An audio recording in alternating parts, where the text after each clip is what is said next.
কি দেখছো জয়া? একটা বাংলা ছবি। বাবা, কি করে দেখো বাংলা ছবি? শুধু প্যান প্যানানি আর ঘ্যান ঘ্যানানি। আমি তো ভয় দূরদর্শন খুলি না। আমি তো আবার কলকাতা দূরদর্শন ছাড়া কিছু দেখি না। তোমার বাপের বাড়িতে টিভি আছে?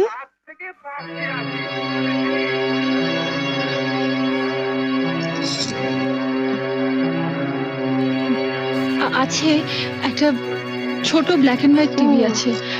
আসলে আমাদের কেবল কানেকশন নেই তো, তাই ওই কলকাতা দূরদর্শনের প্রোগ্রাম দেখতে দেখতে অভ্যস্ত হয়ে গেছি। এবার অভ্যেসটা বদলাও। ওটা বন্ধ করো আর কেবল টিভি দেখো। এখন আমরাও তো দেখবো। একটা দারুণ হিন্দি ছবি আছে। কি ছবি? হাম আপকে হ্যায় কৌন।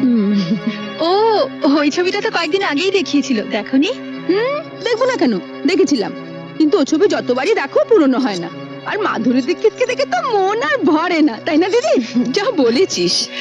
কিন্তু মাধুরীকে নিয়ে ওসব কথা তো ছেলেরা বলে। মেয়েরাও বলে। তবে তুমি অবশ্য বলবে না, তার কারণ তুমি তো নিজেকে মাধুরীর থেকেও সুন্দরী ভাবো।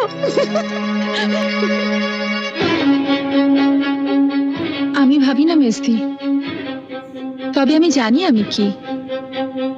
একেবারে পাতে দেওয়া যায় না এমন হতকুচ্ছি তো আমি নই, তাই না? নইলে এ পাড়ায় যাদের বাড়িতে পড়াতে আসতাম তাদের বাড়িতে মা আমাকে দেখেই সঙ্গে সঙ্গে তার ছোট ছেলের বউর জন্য পছন্দ করে ফেলতেন না। আর শুধু কি তাই, বলতে গেলে একেবারে বিনা পয়সায় এক কাপড়ে শাখা সিঁদুর পরিয়ে এবারই ছোট বউ করে নিয়ে এলেন। কলকাতা শহরে তো আর মেয়ের অভাব ছিল না। না, তা ছিল না, কিন্তু ছোট ঠাকুর বিয়ের বয়স হয়ে গেছিল।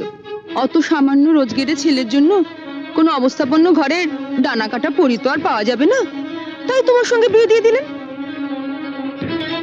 বর্দা মেজদার যখন বিয়ে হয়েছিল তখন তো ওনাদের রোজগার খুব ভালোই ছিল, তাই না? ওনারা কি ডানা কাটা পরি পেয়েছেন?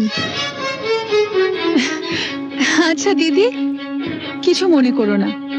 তোমাদের দেওরের যদি রোজগার ভালো হতো আর তার যদি বড়লোকের সুন্দরী মেয়ের সঙ্গে বিয়ে হতো, তাহলে তাহলে তোমাদের কি লাভ হতো বলো তো?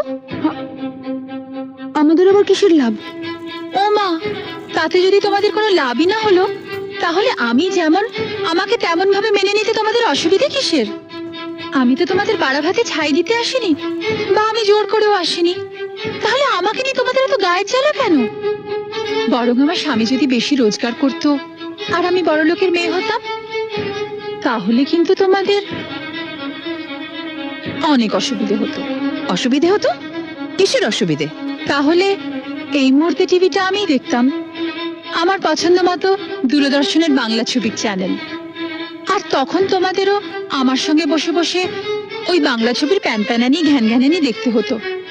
কারণ তখন তো তোমরা আর বড় লোকের বউকে চটাতে পারতে না। তাই যা হয়েছে ভালোই হয়েছে, সাপে বর হয়েছে। এইটা ভেবেই শান্তি পাও। আসি, এখন তোমরা মন দিয়ে হাম আপকে হ্যায় কন দেখো।